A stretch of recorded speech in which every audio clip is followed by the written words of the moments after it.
চাঁদপুরের হাইমচরে ঘটেছে এক হৃদয় বিদারক ঘটনা। উপজেলা পরিষদের জামে মসজিদের ছাদ থেকে উদ্ধার হলো ইজি বাইক চালক হোসেন মোহাম্মদ জাহাঙ্গীর দুলাল মেকার নামে ৪০ বছর বয়সী এক ব্যক্তির অর্ধগলিত মরদেহ। ৪ দিন ধরে নিখোঁজ থাকার পর বৃহস্পতিবার ৩০ অক্টোবর দুপুরে মসজিদ এলাকা থেকে দুর্গন্ধ বের হতে দেখে স্থানীয়রা বিষয়টি টের পান। খবর পেয়ে পুলিশ মরদেহ উদ্ধার করে।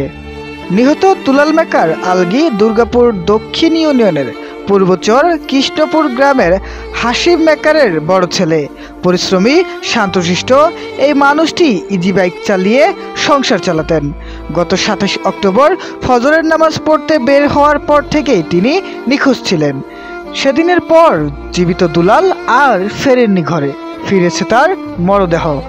স্থানীয় সূত্রে জানা যায়, দুপুরে মসজিদের ভেতর থেকে দুর্গন্ধ বের হলে ইমাম ও কর্তব্যরত আনসার সদস্যরা উপরে গিয়ে ছাদের এক কোণে দুলালের অর্ধগলিত মরদেহ দেখতে পান। মুহূর্তেই ছড়িয়ে পড়ে খবর পেয়ে ছুটে আসে পরিবার। কান্নায় ভেঙে পড়েন স্বজনরা। স্বামীকে হারিয়ে নিস্তব্ধ হয়ে যান স্ত্রী তামান্না বেগম। কিছু বলার শক্তিও যেন আর নেই তার। শুধু বললেন, কারো সঙ্গে শত্রুতা ছিল না তার, সংসার চালাতেই সারাদিন পরিশ্রম করত। ঘটনাস্থল পরিদর্শন শেষে চাঁদপুর সদর সার্কেলের অতিরিক্ত পুলিশ সুপার মোহাম্মদ খায়রুল কবির বলেন, গত ২৭ অক্টোবর নিখোঁজ হন দুলাল, তবে থানায় কোনো জিডি করা হয়নি। অর্ধগলিত লাশ উদ্ধার হওয়ায় মৃত্যুর কারণ তাৎক্ষণিকভাবে জানা সম্ভব হয়নি। ময়নাতদন্তের পর প্রকৃত সত্য জানা যাবে। এ ঘটনায় একটি অপমৃত্যুর মামলা দায়ের করা হয়েছে।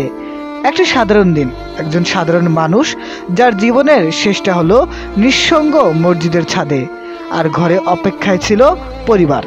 ৪ দিনের অপেক্ষা শেষে ঘরে ফিরলেন তিনি, তবে প্রাণহীন। হাইমচরের শান্ত গ্রাম আজ শোকের ছায়া।